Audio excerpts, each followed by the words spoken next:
Mr. Mackin, for your testimony this morning. You certainly noted the strong annual results of this year, which is good news, and the health of the CPP and the CPP expansion is good news for Canadians. I have a few questions with respect to the investments made or located in Canada. I was wondering if you could describe some of the criteria used by the CPPIB in selecting infrastructure assets, and to what extent you, or that would include or favor infrastructure assets located in Canada. Yeah, absolutely.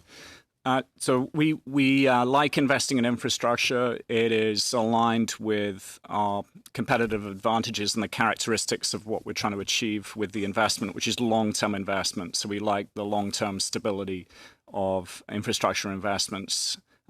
We like, in particular, places where there are highly predictable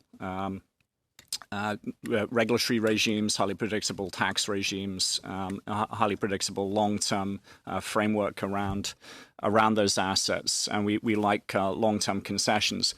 Most importantly, though, we like scale investments, because in order to manage the costs of running the fund, we can't have enormous teams on standby in many different countries around the world. We have to focus the attention where the big opportunities are. And generally in infrastructure, we're looking for investment opportunities of over $500 million in size. So we tend to focus time and attention where there's a consistent pipeline of over $500 million opportunities, where we can see what's coming this year, next year, the next few years, and be prepared to assess those opportunities.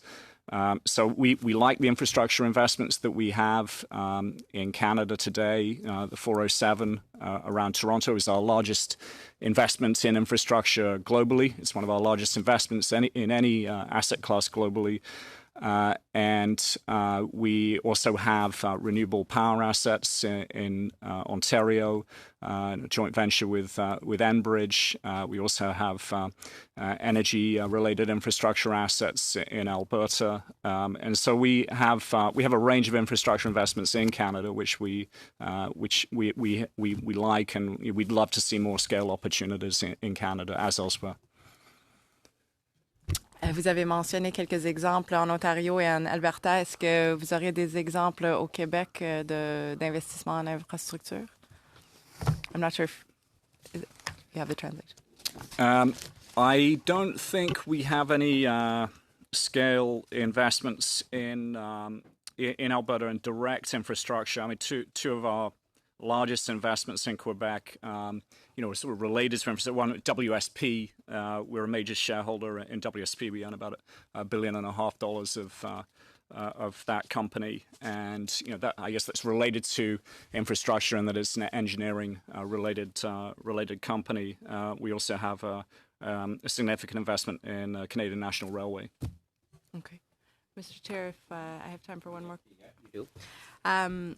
To what extent do you take into account environmental, social, and governance factors in your investment decisions? Yeah, that's very important to us. In fact, we publish every year as a detailed review of how we take into account those ESG factors, and we publish a sustainable investment report every year, going through all the detail of how we incorporate those factors.